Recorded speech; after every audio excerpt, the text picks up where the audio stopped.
E-book readers are rising in popularity.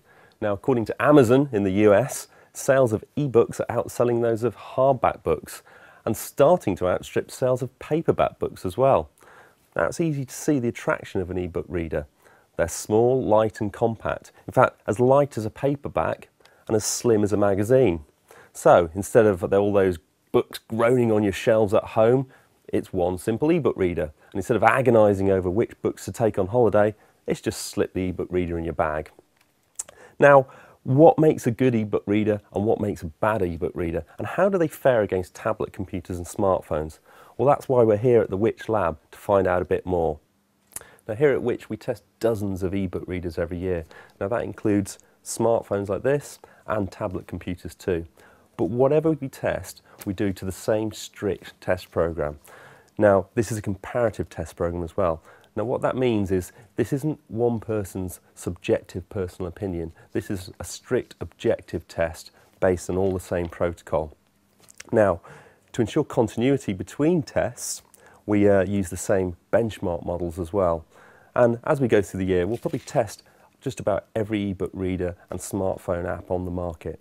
Now, e-book readers have got a long way to go to beat the simplicity of a normal paperback book. You pick it up, you open it, you read, job done.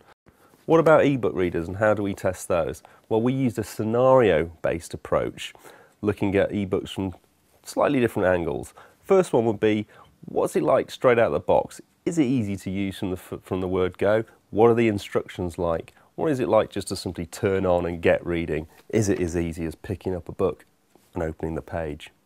After switching on, we start thinking about how easy it is to load ebooks onto the reader, whether that's via a USB connection, a wireless connection, and whether you use an SD card.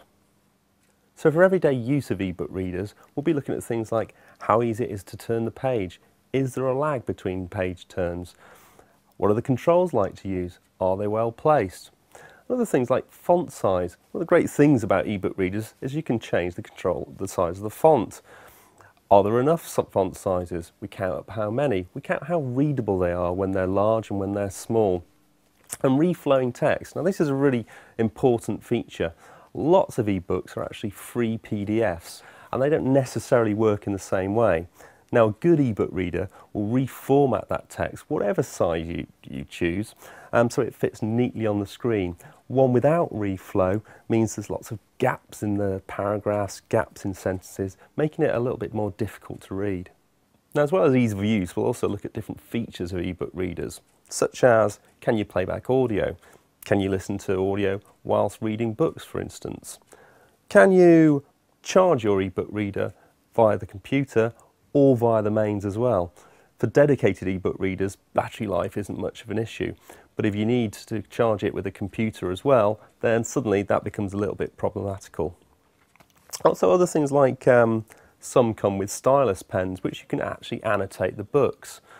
That's great, and you can look at your notes on screen. But do the notes turn up on your computer when you sync with that? Little things like that make the difference between a really good ebook reader and a not so good one. Now, at the end of that 4-week testing period, we take all the data and all the results to find our total test scores and which models are our best buys. Now, we focus heavily on that evaluation and ease of use because, of course, how easy these things are to use is the most important factor. Now, you'll find all those results at which.co.uk/ebooks, where you'll also find results for those smartphones and tablet computers. But we also test smartphones and tablet computers for all their other features as well, so keep an eye out for those at which.co.uk too.